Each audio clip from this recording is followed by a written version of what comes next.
لمن شاء منکم ان یستقیم، لیکن ہدایت وہی پائے گا جو تم میں سے سیدھی راہ پر چلنا چاہے۔ بڑی امپورٹنٹ بات ہے کہ یہ قرآن سے، نبی علیہ السلام کی مبارک تعلیمات سے ہدایت اسے ملے گی جو خود بھی چلنا چاہے۔ مجھے ڈاکٹر سراج صاحب کی بات یاد آ گئی، بیان القرآن آپ کو پتا انہوں نے ریکارڈ کرایا نا، جب آخری لیکچر آیا نا 108 نمبر، جس میں یہ پارہ نمبر 30 مکمل ہوا، ان کے 108 لیکچروں میں ہوا، ہمارا 334واں چل رہا ہے، 3 ٹائم سے بھی زیادہ ہو جائیں گے۔ تو اینڈ پہ انہوں نے کہا میں دعا کرواتا ہوں، لیکن دعا کرانے سے پہلے انہوں نے بڑی پیاری بات کی، انہوں نے کہا یہ دعا اسی کے لیے ہے جو واقعی چینج ہونا چاہتا ہے۔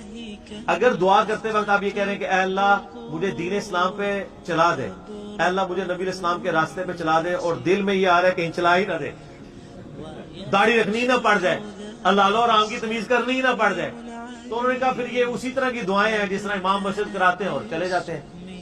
تو اگر واقعی آپ دعا کرنا چاہتے ہیں تو پھر تو آپ دعا کریں، ورنہ انہوں نے کہا کہ میں بھی روٹین سے کروا دوں گا، آپ بھی روٹین سے کر لیں۔ تو یہ بڑی پیاری بات ہے، اللہ نے ہمارا ہے کہ قرآن میں اور نبی اسلام کی ہستی میں اس شخص کے لیے ہدایت ہے جو خود سیدھا ہونا چاہے۔ اس کا مطلب کیا ہے کہ یہ اللہ نے رول بنا دیا، جو خود سیدھا ہونا نہیں چاہے گا اسے اللہ بھی سیدھا نہیں کرے گا۔ تو یہ جو آپ نے کہانیاں کرائی ہیں، دعا کرو جی اللہ توفیق دے دے، یہ کوئی چیز ہی نہیں اسلام کے اندر۔ اللہ نے توفیق اس کو دینی ہے جس نے کوشش کرنی ہے، اور اللہ کے فضل سے جب آپ کوشش کرتے ہیں نا تو توفیق آپ کو مل جاتی ہے۔ آج تک کسی نے یہ نہیں کہا دیا دعا کرو ارادہ ہے کہ بس کہاں جا کے میں روٹی کھانی ہے تو میں کامیاب ہو جاؤں، وہ کھانی ہوتی ہے۔ بندہ ٹوائلٹ میں جا رہا ہو، کسی نے کہا جی یہ دعا کرو ارادہ ہے کہ میں نے جا کے ابھی پیشاب کرنا ہے تو میں کامیاب ہو جاؤں، حالانکہ یہ بہت بڑی چیز ہے کہ کامیاب ہو جائے۔ جن کے پیشاب بند ہوئے ان سے ذرا پوچھیں، ایون بزرگوں کے بھی جب پیشاب بند ہوتے ہیں نا وہ بھی آغا خان لے کے جاتے ہیں ان کو۔ یہ لادہ بات ہے کہ آپ کے پیشاب بند ہوتے ہیں آپ کو مزار پہ لے کے جاتے ہیں، اور مزار پہ جو بزرگ بیٹھے ہیں جب ان کا پیشاب بند ہوتا ہے تو وہ مہنگے ترین ہاسپٹل میں جاتے ہیں۔ ایسے یہ کیوں ہوتا ہے جی؟ آج تک آپ نے سنا ہے کہ کسی بزرگ کے بیمار ہونے پہ اسے کسی دوسرے بزرگ کے مزار پہ لے کے جائیں؟ بلکہ وہ تو مہنگے مہنگے ہاسپٹلس میں علاج کرا رہے ہوتے ہیں، اور وہ تو ہمیں تب پتہ چلتا ہے جب وہ ویڈیوز چڑھتی ہیں کہ جی وہ فلاں ہاسپٹل میں فلاں کی بھی عیادت کے لیے حاضر ہوا، فلاں بھی عیادت کے لیے حاضر ہوا۔ مجھے یہ بڑی حیرانگی ہوتی ہے کہ یہ لوگ تو ہمیں مشورہ دے رہے ہوتے ہیں کہ فلاں جگہ جائیں، خود یہ ہاسپٹلس میں کیوں جاتے ہیں جب پیشاب بند ہو جاتا ہے؟ بلکہ بازار میں بھی جانے خود نگاہ مار کے اپنا پیشاب جاری کر رہے ہیں۔ جو لوگوں کے معاملات سیدھے کر رہے ہیں وہ اپنے پر خود کیوں نہیں نگاہ مارتے ہیں؟ وہ کہانیاں، ساری کہانیاں۔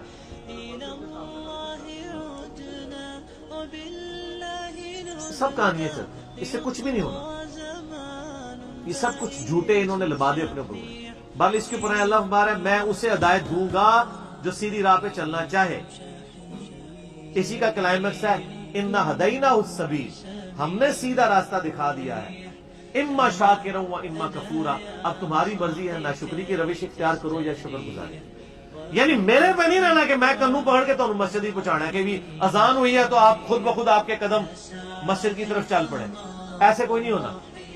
ایسے ہونے لگ پڑے پھر جنت بھی نہیں تھی نا ملنی، جنت تو ہے ہی آپ کی اپنی چوائس کے اوپر ہے۔ اور سورہ العنکبوت کی جو آخری آیت ہے والذین جاہدوا فینا، جو لوگ کوشش کریں گے ہماری راہ میں، لنہدینہم سبلنا، ان کے لیے ہم اپنی راہیں کھولیں گے، وَإِنَّ اللَّهَ لَمَعَ الْمُحْسِنِينَ، اور اللہ تعالیٰ محسنین نیکوکاروں کے ساتھ۔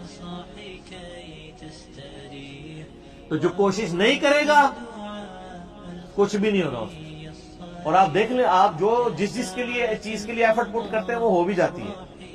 کوئی بہت ایسا مسئلہ ہو جو آپ کے قابو سے باہر ہو جائے، لا بات، آپ نے جو اپنی زندگی میں جن چیزوں کے لیے ایفرٹ کی ہوئی ہے نا وہ اکثر چیزیں آپ کو مل ہی جاتی ہیں، اور جن چیزوں کو آپ نے کیجول لیا وہ پھر کیجول ہی رہتی ہے۔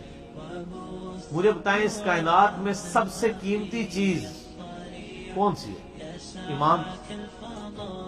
تو آپ یہ سمجھتے ہیں کہ وہ ایمان جو ہے وہ سب سے سستے طریقے سے آپ کو مل جائے گا؟ انگلش میں محاورہ ہے کوالٹی نیور کمز چیپ، معیار اور کوالٹی کبھی سستی نہیں ملتی۔ تو اس کائنات میں سب سے معیاری چیز ایمان ہے، وہ آپ کو سستا ملے گا۔ یہ وہ ٹکٹ ہے جس کے اوپر آپ کو جنت میں ہمیشہ کی زندگی ملنے والی ہے۔ دنیا میں آپ مہنگے سے مہنگا بھی ٹکٹ کسی جگہ خوبصورتی کے کسی آپ چڑیا گھر میں چلے جائیں یا کسی باغ کے اندر، وہ بھی چند گھنٹوں کے لیے ہوتا ہے، اور ہمیشہ کے لیے، ہمیشہ کی زندگی کا ٹکٹ وہ آپ سمجھتے ہیں مفت مل جائے گا؟ تو اللہ تعالیٰ ہمارا ان ہوا الا ذکر للعالمین، یہ قرآن اور نبی علیہ السلام تو نصیحت ہے سارے جہان والوں کے لیے، لمن شاء منکم ان یستقیم، اب تم میں سے جس کی مرضی ہے سیدھے راستے پہ چلنا چاہتا ہے تو ضرور چلے، لیکن ساتھ ایک بات کلیئر کر دی، وما تشاءون الا ان یشاء اللہ رب العالمین، رب سے کبھی بے نیاز نہیں ہونا۔ کوئی یہ نہ سمجھ لے کہ میں اکیلے ہی سب کچھ ہوں۔ اسی لیے مسئلہ تقدیر کو بھی ہمارے ایمان کا حصہ بنایا گیا، صرف اپنی مرضی بھی کوئی چیز نہیں ہے اور صرف تقدیر بھی کوئی چیز نہیں۔ یہ اللہ کی منشا اور انسان کی منشا جب شامل ہوتی ہے نا، پھر انسان ہدایت تک پہنچتا ہے۔ تو اللہ سے بے نیاز نہیں ہونا، وما تشاءون الا ان یشاء اللہ، اور تم تو چاہ ہی نہیں سکتے جب تک اللہ نہ چاہے۔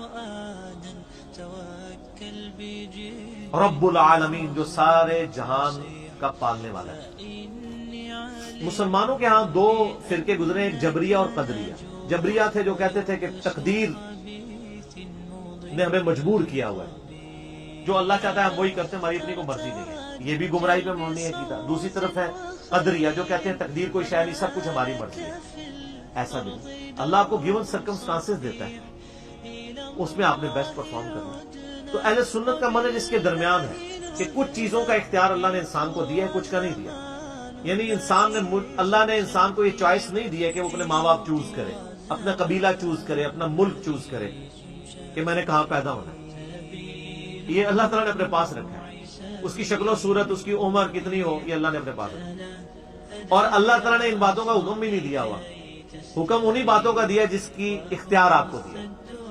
کہیں آئے کہ اللہ تعالیٰ نے فرمایا کہ میں حکم دیتا ہوں کہ تمہاری آنکھیں بلی ہونی چاہیے، اور ناک موٹا نہیں ہونا چاہیے، پتلا ہونا چاہیے، اور قد 6 فٹ ہونا چاہیے، اس سے کم نہیں ہونا چاہیے۔ یہ کہیں آیا کہ اللہ نے اپنے پاس جو آیا وہ یہ ہے کہ اللہ کے تابع فرمان بنو، ماں باپ کے ساتھ اس نے سلوک کرو، حرام سے بچو، اس کا اختیار بھی آپ کو۔ تو یہ تقدیر کا مسئلہ بہت کریٹیکل ہے۔ بعض لوگوں نے اس آیت سے غلط رزلٹ بھی نکال لیا کہ اللہ فرماتا ہے تم تو چاہ بھی نہیں سکتے، اللہ ہی چاہے گا۔ اگر یہ بات ان معنوں میں ہو، یہ ان معنوں میں نہیں ہے۔ اس سے پہلے جب اللہ تعالیٰ کہہ چکا ہے کہ جو چاہے گا وہ اللہ کی طرف راستہ اختیار کرے، اس کے ساتھ اس چیز کو ایڈ کیا جا رہا ہے تاکہ اللہ سے کوئی بے نیاز نہ ہو۔ ورنہ اگر یہ مان لیا جائے کہ اللہ نے زبردستی ہدایت دینی ہے اور انسان کوشش بھی کرے تو اسے ہدایت نہیں ملے گی، تو پھر سارے انبیاء کا مقدمہ دھڑام سے نیچے گر پڑے گا۔ یہ ساری کی ساری کتابوں کا مقدمہ ہدی للناس وبینات من الہدی والفرقان، یہ سب کچھ ختم ہو جائے گا۔